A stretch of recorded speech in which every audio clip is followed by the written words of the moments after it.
আমি বিবশা পাল। তো আগের দিনকে আমি থাইরয়েডিজমের উপরে 4টে যোগা পোজ দেখিয়েছিলাম, আমার একজন ক্লায়েন্ট পারফর্ম করেছিলেন। সেই 4টে যোগা পোজ ছিল খুব বেসিক, যারা হাইপোথাইরয়েডিজমে ভুগছেন বা হাইপারথাইরয়েডিজমে ভুগছেন তারা পারফর্ম করতে পারেন। এবং আজকের 3টে আমি আরো যোগা পোজ দেখাবো যেটা একটু অ্যাডভান্স। আপনাদের মধ্যে যারা একটু অ্যাডভান্স হয়েছেন, বেশ অনেকদিন ধরে যোগা প্র্যাকটিস করছেন তারা বা ওয়ার্কআউটের সঙ্গে যুক্ত রয়েছেন, তারা আপনারা পারফর্ম করতে পারেন আজকের এই 3টে যোগা পোজ। তো এবার শুরু করা যাক সেগুলো।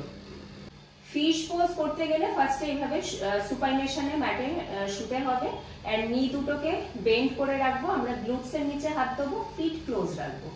এই পশ্চার থেকে আমরা পাটাকে সামনের দিকে টানবো, এন্ড এইভাবে সামনের দিকে টানবো, আমাদের টো থাকবে সিলিং এর দিকে ফেস করা। এইভাবে এবারে এলবোতে সাপোর্ট রেখে আমরা আপার বডিকে এইভাবে লিফট করব, কিছুটা এলবো সাপোর্টেড থাকবে, আপার বডিকে লিফট করে ফিট আমাদের অলওয়েজ সিলিং এর দিকে ফেসিং থাকবে, এন্ড এই পশ্চারে হোল্ড করতে হবে। নর্মাল ব্রিদিং রাখতে হবে 15 to 20 সেকেন্ডস। নর্মাল ব্রিদিং এই পশ্চারে আমরা হোল্ড করে রাখবো।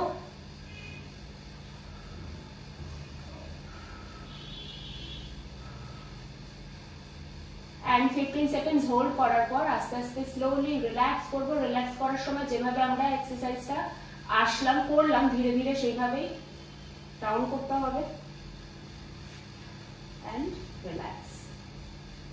আমাদের পরের এক্সারসাইজ হবে সর্বাঙ্গাসন। সর্বাঙ্গাসন করতে গেলে ফার্স্টে সিঙ্গেল লেগ আপ করব, দেন অপোজিট লেগ আপ করব, এন্ড আমার পামের সাপোর্টে আমি গ্লুটসে সাপোর্ট রাখবো, এন্ড একটা থ্রাস্ট করে আমরা উঠবো এইভাবে, and এই পশ্চারে হোল্ড করব for 15 to 20 seconds. Normal breathing. যাদের স্টিফ ব্যাক আছে তাদের ব্যাকটা স্ট্রেট করতে আমার মতনই একটু প্রবলেম হবে। and 15 to 20 সেকেন্ডস হয়ে গেলে স্লোলি আমরা রিল্যাক্স করব, চেষ্টা করব যতটা পসিবল বডিতে কম জার্ক আসে রিল্যাক্স করার সময়। আমার একটু হলেও এলো, তো যতটা পসিবল জার্ক কম আসে সেইভাবে আর কি আমাদের এটাকে রিল্যাক্স করার সময় মাথায় রাখতে হবে। আমাদের নেক্সট এক্সারসাইজ থাকবে প্লো পোজ অর হলাসন। তো প্লো পোজ করতে গেলে ফার্স্টে অ্যাজ ইউজুয়াল সর্বাঙ্গাসনের মতন সিঙ্গেল লেগ আপ করতে হবে, অপোজিট লেগ আপ করে হিপে এখানে হাতে সাপোর্ট নিয়ে এন্ড থ্রাস্ট দিয়ে দুটো পা একসাথে এইভাবে ডাউন করতে পারি।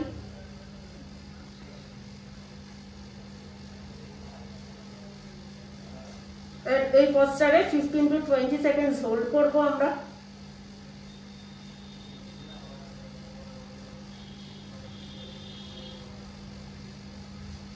এইটাও রিল্যাক্স করার সময় মাথায় রাখতে হবে যেন বডিতে জার্ক কম আসে, এন্ড রিল্যাক্স।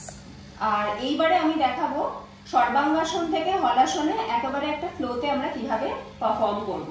তো ফার্স্ট আমরা সুপাইনেশনে শোবো, এন্ড পাম এখানে ফেসিং থাকবে হিপের নিচে, দুটো লেগ স্ট্রেট করবো, এন্ড পামকে এখানে গ্লুটসে আমি সাপোর্ট রেখে একটা হিপে থ্রাস্ট দিয়ে আপ করলাম। এইটা আমার হলো সর্বাঙ্গাসন। সর্বাঙ্গাসন পশ্চারে আমি হোল্ড করব 15 to 20 সেকেন্ডস, যেটা বলা হয়েছে 15 to 20 সেকেন্ডস হোল্ড করার পরে এন্ড এখান থেকে slowly single leg down and opposite leg down, এইভাবে ডাউন করে আমরা প্লো পোজ করব।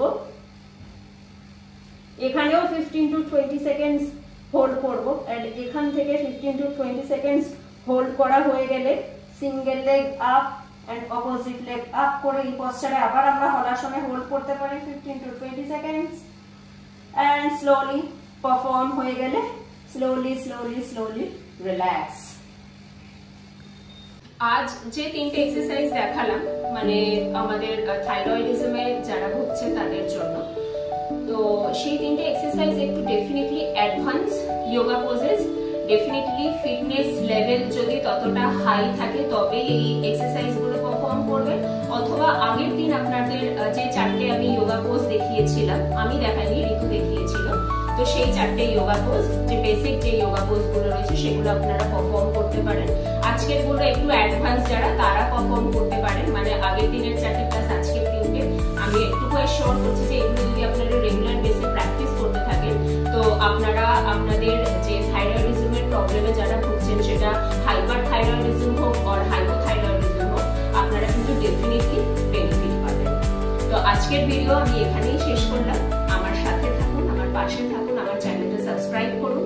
আর যদি মনে হয় যে আপনি আমার সামনের লাইভ ডিরেক্টলি আর কি পারফর্ম করতে চান, তো এক্সারসাইজ প্র্যাকটিস করতে চান, তো আমার স্টুডিও জয়েন করতে পারেন। আমার স্টুডিও এখন রহরা অরুণাচল মোড়ে খুলে গেছে।